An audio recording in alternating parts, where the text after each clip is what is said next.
habitual, rutinario, normal y de uso corriente y abusivo. Eso ha duplicado y triplicado en cantidad la exigencia jurídica. Hay, en el tiempo que hablamos, 1026 procedimientos en 2009, 363 atendidas por consejo en 88 sesiones del IFE. Hay 30 sesiones de la Comisión de Quejas y Denuncias en 2010. Eso es un gran defecto. Judicializar la democracia no es el camino para fortalecer los sistemas de representación y de decisión electoral. A esto agreguemos, como analizamos en la lámina 19, la difícil relación del Instituto Federal Electoral y el Tribunal Electoral Federal. Las partes de la normalidad democrática que se ven reflejadas en las constantes devoluciones y correcciones a las resoluciones del Consejo General del IFE y que tensan la relación interinstitucional, generan incertidumbre y debilitamiento de las decisiones del IFE, impiden establecer una serie de decisiones que lleven, como si fuera una jurisprudencia ya consagrada o constitutiva, en una ruta que todos debiéramos obedecer y acatar. ¿Cómo resolver estos problemas? ¿Qué papel jugar y qué aportar para que las relaciones de colaboración de las instituciones federales sean consolidadas? ¿Cómo hacer para que el IFE, que se volvió órgano sancionatorio también del gobierno federal y de los estados, recupere su papel primigenio de vicente u orientador de la normalidad democrática, y cómo procurar una fluida relación con los gobiernos de los estados, evitando la indebida interpretación mediática y de actores sobre el sentido de la coordinación, y cómo garantizar el apoyo en instituciones gubernamentales claves de los estados, ayuntamientos y federales a las decisiones de los órganos de la normalidad democrática. ¿Cómo abordar las relaciones con concesionarios y permisionarios de la radio y de la televisión y de otros medios de comunicación que ni siquiera están regulados, que de repente, usando el YouTube sónico o alguna de las redes sociales, introducen elementos que no son ni siquiera recurribles y que también influyen ahora en los procesos electorales? ¿Cómo lograr una tersa relación con los sujetos regulados? ¿Cómo obligar la interlocución formal, oficial, pública? ¿Cómo aclarar alcances y provisiones de la ley y que los acepten todos los participantes del juego político electoral, que es el requisito fundamental que vimos en Sartori de la competitividad? He ahí pues una serie de asuntos que tienen que ver con los elementos ya esenciales o materiales del sistema electoral. La revalidación social de la credencial para votar. Cómo lograr un mejor padrón, pero por primera vez, una lista nominal de electores que sea más pequeña, manejable y accesible. Un impacto positivo en las prerrogativas a los partidos. Cómo acreditar frente a cédula de identidad ciudadana la rigurosa validez, la indiscutible validez de la credencial de elector. Esto nos lleva a abordar el tema de la inseguridad y la violencia criminal. Necesitamos en este aspecto, así como en este panel, en muchos otros de los niveles especializados y de la importancia que requiere el asunto, una necesaria asesoría de expertos, un despliegue de medidas eficaces y discretas, la localización de las zonas problemáticas ahora influenciadas por el riesgo de la participación de las cadenas del crimen organizado, un ajuste de estrategias de organización y capacitación, abordar los temas de la seguridad de los candidatos, y allí las señales del IFE, su papel constitucional fundamental, su papel de árbitro, orientador, organizador, garante de la legalidad, la imparcialidad, la seguridad y la definitividad de los procesos electorales. ¿Cómo hacer que las elecciones sean de verdad el escenario en el que a través de las plataformas, los partidos y los candidatos, más allá de alianzas contra natura, hagan muy clara su oferta y su propuesta? ¿Cómo hacer que las elecciones sean una verdadera fiesta cívica? ¿Qué significados puede haber para blindar el padrón electoral y el sistema democrático? ¿Qué valores de tendencia contra la criminalidad y la violencia en la educación cívica de la sociedad, de los jóvenes, de los 9 millones de nuevos electores que van a ejercer por primera vez, muchos de ustedes aquí están, su derecho a votar? Y es aquí donde la tarea de ustedes, los politólogos, la academia, la investigación, la universidad, los partidos, todos los mexicanos tenemos como obligación hacer mucha información electoral, dar el recorrido más profundo al largo camino de esta sociedad para construir esta democracia que busca alcanzar la justicia, atender con mucha claridad las lecciones más recientes del 2006 y del 2009, reparar la distancia entre medios de comunicación masiva y el IFE después de la reforma, desarrollar un plan de pedagogía pública en el que eventos como este de los estudiantes de la carrera de Ciencias Políticas y Administración debe replicarse por toda la nación y por todas las instituciones desde ahora y durante todo el proceso electoral. Cómo hacer que las estrategias del PREP, las auditorías, las explicaciones y comunicaciones durante la jornada electoral produzcan la claridad de los resultados. Cómo hacer que los conteos rápidos y las cadenas nacionales no sean discutidos ni atacados. Cómo hacer que el procedimiento de recuento de votos no introduzca elementos como el del famoso algoritmo que, decían, había subvertido la voluntad popular en la más reciente elección.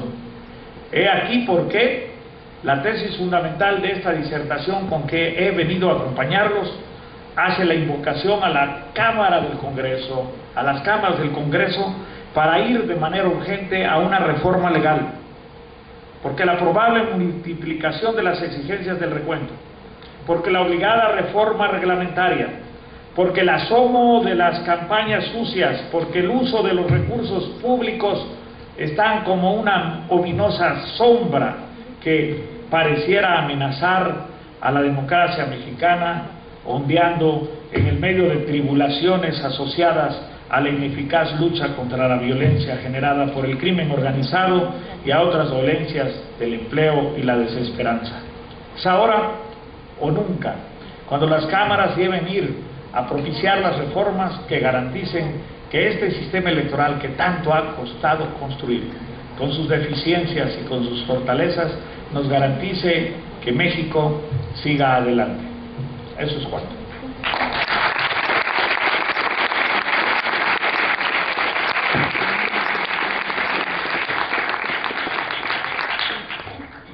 Iniciamos la sesión de preguntas.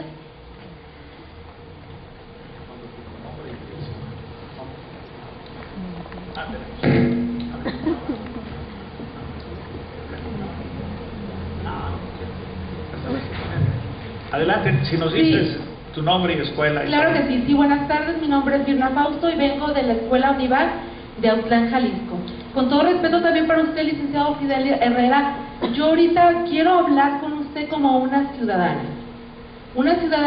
que muchas veces, lo que usted todo nos comentó sobre lo que es las elecciones que vienen del 2012, que muchas veces nosotros como ciudadanos nos confundimos, y ahorita voy a hablar como apartidaria, ningún partido político, ningún color. ¿Qué pasa ahora que muchas veces confundimos a la gente, tanto de algún color, de otro color, de cualquier partido? Confundimos de tal manera a las personas que son las más necesitadas, las más vulnerables, las personas que necesitan de veras de la pobreza externa que tenemos aquí en nuestro México, y que confundimos con tres poderes muy fuertes que tenemos aquí, y lo voy a comentar: PAN, PRI y PRD. ¿Qué pasa? Y usted mismo dijo que va a ser por medio de la solución son las reformas. ¿Qué pasa cuando también dentro de nuestra Cámara de Diputados muchas veces están contendiendo ahí, están peleando, y nosotros como personas detrás estamos viendo en la televisión cómo se pelean, y nos dan el ejemplo a la ciudadanía? Y nos dan el ejemplo, ¿por qué? Porque también pasa luego la violencia, vienen los sicarios también, o sea, nos confunden. ¿Qué pasa también cuando nuestra gente, nuestra pobreza extrema, la gente, la educación, cuando la gente también necesita zapatos, necesita recursos, necesita infraestructura, y muchas veces no se la damos? Usted mismo dijo, son las reformas, y ojalá que de veras, créame, licenciado, que sí llevemos eso, sea del partido que sea, pero a las cámaras de veras, con realidad, con esa solución que nosotros queremos cambiar en un México diferente. Yo me pongo a pensar muchas veces, ¿por qué Estados Unidos, no muy lejos, tiene dos partidos? Aquí puede desaparecer todos esos partidos y nada más quedar dos. Eso quisiera que me respondiera, porque son muchas cosas que a veces nos confundimos nosotros como ciudadanos. Gracias. Gracias, muy bien. Parto de lo último. El pasado 5 de mayo en Inglaterra, la democracia moderna, quizá más antigua y centenaria, de régimen parlamentario, fue a un referéndum porque la tradición hacía que se integraran los 650 miembros del Parlamento, equivalentes a diputados. Los lores tienen otra forma de integración religiosa hereditaria. Eran electos solamente por el principio de mayoría en cada distrito. Y dos partidos existían, el liberal y el conservador, Labour, el laborista y el conservador. En los últimos 50 años de la vida política de ese país surge una tercera fuerza llamada liberal, de extrema izquierda, que logra una coalición para gobierno con el partido de extrema derecha, y es la confluencia de plataformas que son antinómicas, y resultante un gobierno que no tiene mucha eficacia, pero que está en servicio entre conservadores y liberales. Y plantearon a la sociedad inglesa si era tiempo ya de reconocer a ese tercer partido. ¿Por qué vía?